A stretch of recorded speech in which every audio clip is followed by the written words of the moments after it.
दिनैनि बे बिटिआर हालामनि बा दुलाराय आसामनि जोंनि जा बर' खौरांगिरि नोंथांखौ दिनैनि बे हाबाफारियाव मोननानै खोब गोजोननाय मोनदों आरो दिनैनि बे हाबाफारिनि गेजेरजों दिनै बिपिएफआ कख्लाबारि उफेरा बिसायख'थिखौ लानानै समाजनि गेजेरावहाय नंखाय बाथ्रा बुंनानै जागोनो गोथो खालामनो नागिरदों बा बर' हारिखौ नंखाय बिथिंजों दैदेनलांनो नागिरदों बेखौ लानानै दिनै जों नोंथांमोनजों फंनैसो शेयार खालामलायनो नागिरदों जायनि गेजेरजों बा नोंथांमोननि मिडियानि गेजेरजों जोंनि बर' हारिया जेन बेफोरखौ मोनथिनानै सैथो असैथोखौ जेन भबिष्यत माने समाज दाखांनायनि बेलायाव बिजिरलायनो हायो बे थांखिजों नोंथांमोनखौ लिंनाय जादों। नाथाय बिपिएलनिफ्राय गोबां खौरां मेल खालामनायाव बिथांमोना सोंलु दैखांबाय थायो एक्स एनडिपिफोरनो रिहेबिलिटेसनखौ होजोबनो हायाखै बिथांमोना आरो नाय बे साभाबिक खोन्था ओंखाम जानायाव दै लोंनाय बायदि मोनफ्रोमबो बाथ्रायानो नङा मानोना जोंनियावहाय जा एक्स ग्रेसियानि मुङावहाय लिस्ट होनाय एक्स ग्रेसियाथ' नङा रिहेबिलिटेसननि मुङाव जा लिस्ट होनाय बे लिस्ट होनाया जरेद जाबाय थानायनि थाखाय बे गोबाव जादों। जोङो मिथिगौ 4,000निख्रुइबो बांसिन अलरेडि जोङो रिहेबिलिटेसन पेकेजखौ होखांबाय थेवबो दाबो नोंथांमोना नाय एनडिबिपिनिखौनो जोङो हार्डकर केडार हिसाबै 225 जन होबावदों साबमिट आरो बिथांमोननि सिम्पेटाइजारा दंबावो 3029 एनडिबिआरडि हिसाबैबो 289 जन दंबावो हार्डकर केडार हिसाबै आरो एनडिबि धीरेन ग्रुप होननायनिबो माखासे जोंनियाव एक्स कमरेडफोर दङ आरो एनडिबि जोंनि जा एस ग्रुप बेनिबो 1663 सा दंबावो आरो एनडिबि उमेनफोरनि नामावबो 29 सा दंबावो दा बेफोरखौ लानानै जोङो खेबसेनो बेखौ स्क्रुटिनि खालामनानै पुलिस भेरिफिकेसन हरनानै सानसे साननैयावनो मोनजाजोबनो लुबैबाथ' जाया आरो बे मोनैखौ लानानैनो दिले जानायखौ लानानै दिनै जोंनि बिपिएफ हान्जाया गथ'फोरखौ बा जोंनि कमरेडफोरखौ लानानै गेम गेलेबाय थादों। जोंनि कमरेडफ्रा बेखौ नोजोर होनांगोन जाय बिपिएफआ गावसोरो सिगाङावहाय बे समावहाय बिपिएफनियाव बस्था थाखा राननानै माखासे आसनिफोरखौ बिथांमोना बेबस्था लादोंमोन बे समाव बिथांमोना गावसिनि एक्स बिएलटि लोगो बिथांमोनखौनो जेबो मावफुंनानै थांना थानायनि राहा लामाखौ होनो हायाखै दिनै बिथांमोननि गोबां न'खरा बरबाद जाजोबलांबाय आरो बिथांमोना दिनै जोंनि एक्स एनडिबि वार्कारफोर बा कमरेडफोर बिथांमोननो जोङो एक्स ग्रेसिया होनो थाखाय government of India government of आसामा रेडि जानानै दंखायो स्क्रुटिनि खालामगासिनो दं ओमफ्राय पुलिस भेरिफिकेसन जागासिनो दङ अब्लाबो एन्टि एलिमेन्टस जा एक्टिभिटिस बेफोराव इनभल्भ खालामनो थाखाय इन्स्टिगेट खालामनायखौ जोङो खोनानानै आसरित मोनो। मैया बावैसो सानैसो एनडिपिफोरा इउपिपिएलआ जेबो खामानि मावाखै बा जेबो खामानि होआखै होननानै बिपिएफआव जइन जाहैबावदों सानैसो एनडिपिफोरा। दा बिसोरो बिपिएफआनोखा बिसोरो मानोना धीरेन बर'आ बिपिएफआव दंखायो धीरेन बर'नि माखासे सापर्टारानो बिपिएफआवनो हाबफिनदों बिपिएफआनोखा बिसोरखौ जोङो सिनायजोबखायो बिसोर इउपिपिएलआव दं होननायखौ जोङो मिनिदोंसो माला इउपिपिएलनि सोद्रोमा दं बिसोर मा लिस्ट दं बिसोरनाव आरो जा साफा सानै बिथांमोनखौ एनडिबि हिसाबै सोना दोनदों बिथांमोनाथ' एनडिबिनि लिस्टआवनो गैया एनडिबि होनलाबायबा जागोन नामा आरो दिनै बिथांमोना मोनसे बाथ्राखौ रायजो राजानि सिगाङाव बुंथोरलाबायगासिनो दङ दिनै जोंनि एनएलएबि फंबायफोरा मोनसे मोजां थांखिजों बर'नि समस्याखौ समाधान खालामनो होननानै दिनै पिस टकआव ओंखारबोदों आरो बिथांमोननि मुं लानानैनो नोंथांमोना इउपिपिएलनिफ्राय फैयोब्ला एनएलएबिनि सोद्रोमा खालामगोन आरो एनएलएबिनि साफ्रोमबो सोद्रोमानो जोङो 7 लाख खरै होगोन होननानै बिपिएफआ स्प्रेड खालामगासिनो दङ बेफोरलाय मा राव जाखो जेराव गभर्नमेन्ट अफ इन्डियाया एक्स ग्रेसिया रिहेबिलिटेसन पेकेजखौ मोनफ्रोमबो रिभलिउसनारि अर्गानाइजेसननो 4 लाखनि बारा होआखै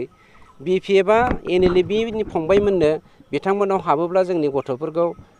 7 लाख होगोन होननानै प्रसार खालामलाबायनायाथ' बे समाजावहाय गुबुंले आबहावा सोरजिनो नागिरनायनि अनगा मा थानो हागौ। मैया मोनसे खौरांगिरि खालामदों पिटिसिआ बिथांमोना बड'लेण्ड नांगौ होननानै बिथांमोना बड'लेण्ड डिमान्ड खालामफिनगोन होननानै बिथांमोना प्रेस मिट खालामबाय थादोंमोन बावैसो सिगां नाथाय मैया बिथांमोना बिपिएफखौ कख्लाबारियाव सापर्ट होगोन होननानै मा पिटिसिलै पिटिसि मोनसे आफाद बै आगोलनि पिटिसि नामा अके खोब मोजां आंनिफ्राय बिथांमोननिसिम बेस्ट लाक हरदों खिन्थु मोनसे बाथ्राखौसो आङो आसरित नांदों जेब्ला जोङो बड'लेण्ड बिबाय थादोंमोन बिथांमोना बहा दङमोन जेब्ला जोङो हाजार हाजार मानसिया मुंख्लं जादोंमोन बिथांमोना बिथांमोननि फिसाफोरखौ मानो हराखैमोन एनडिबिआव बिएलटिआव मानो सोआखैमोन एनडिबिआव मानो सोआखैमोन बबेनि बर'नि हिर' जाफैलायखै बिथांमोना दिनै रिभलुसननि बाथ्रा बुंनो बड'लेण्ड मुभमेन्टनि बाथ्रा बुंनो बिथांमोननि साबैसे केडारा बेसेबां एबसुजों सोमोन्दो दंमोन बड'लेण्ड मुभमेन्टआव बिथांमोननि डेटाखौ नोंथांमोना बिना लाबानो जाबाय आरो बेवहाय नुनो हागोन बिथांमोना सेल्फिस हारिनि थै सोबग्रा माफा माफा माने थेमासो जायनि जाहोनाव बर' हारियाव गुबुंले खालामनानै बर'नि खर'आव थानानै बिथांमोना जोंखौ नंखाय लामाजों दैदेननो नागिरदों आरो दिनै प्रमिला रानि ब्रह्मआ गामि गामि हाबदों कख्लाबारि रायजो राजाफोरनि सिगाङाव बिथाङा बुंदों जोंनि शंकर बसुमतारी बिथाङानो देरहागोन होननानै रायजोफोरनि सिगाङाव फोरमायबाय दं आं दहायनो बुंखाबाय आसामिस मिडिया बिथांमोननिसिम जोंनि शंकर बसुमतारी बिथाङा फैसा गारिया मोजांसै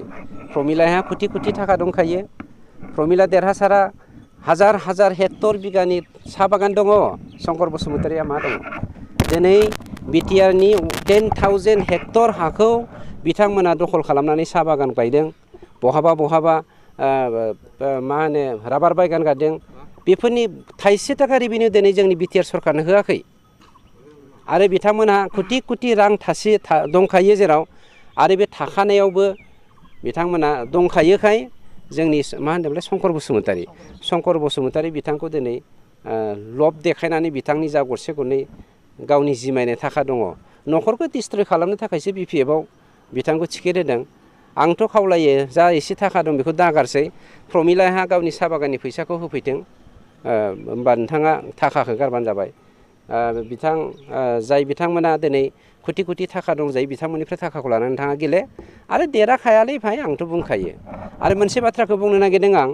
जाय प्रमिलाया जाय मैया सोरमोनलाय स्टेटमेन्ट होग्राया देरहासार बसुमतारीया आरो जोंनि एक्स मिनिस्टार अदालगुरि नामा रिहन दैमारि बिथांमोना जे बर'नि थै सोबग्रा बिनि माखासे फोरमान दं उल्था फानियाव हाग्रा दानगासिनो दङ हाग्रामा महिलारिया सोंथि सोंखांबावदों दि बिटिआरनि एमसिएलएफोरखौ गुवाहाटीनि माबायाव थानसालियाव समायखिरा लानायनि बाथ्रा बुंदों नोंथाङा दासो सैथो बाथ्राया ओंखारसिगोन आसल बाथ्राया जोंनि बर'नि सानसुमै मेलेमजिबिफोरा जोंनि बर'नि अनसुलि बिमाफोर बिफाफोर साफ्रोमबो लेखा गोरों गियानि सुबुंफोरा दिनै बर' समाजनि गेजेरावहाय गोजोनजों लोगोसे खौसेथिखौ लुबैदों दुलाराय बर' फरायसा आफादजों लोगोसे जोंनि बर' साहित्य सभाजों लोगोसे गुबुन गुबुन आफादफोर बिसोरबो बर'नि खौसेथिखौ लुबैयो आरो बर'नि थामोनथाखौ नोजोर बोनानै बे ग्लबेल मुलुगाव मोनसे फिसा फिसा हारिया जेरै ना बारलिया ना फिसाखौ मन'नानै फोजोबो फिसा फिसा हारिखौ ग्लबेल मुलुगावहाय गिदिर गिदिर हारिया जे मन'नो थांगासिनो दङ बेखौ दिनै नुनानै बर' रायजो राजाया खौसेथिनि बाथ्राखौ बुंगासिनो दङ आरो माखासे बेलायाव बर' हारिनि थैनाय थांनायनि बाथ्राखौ लानानै जोङो स्पस्ट बुंगोन पलिटिक्सआ देरसिन नङा आरो जिकुनु कारनाव जोङो पलिटिकेलि एवनाय जानोबो राजि जानाय दङ खिन्थु गावनि निहाथ पलिटिकेल सार्थनि थाखाय खौसेथिनि मिजिं खालामग्रा दुलाराय बर' माहारिनि जौगानायखौ लुबैग्रा जोंनि समाजा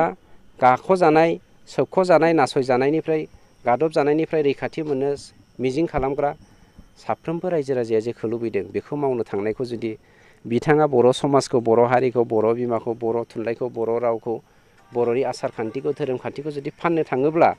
हाग्रामा महिलारि बायदिया माबायदि पलिटिसियान जागोन नोंथांमोनानो नायदो जायनि जाहोनाव बियो मा होनोमोन मोनसे आसामिस सोदोब बाहायोमोन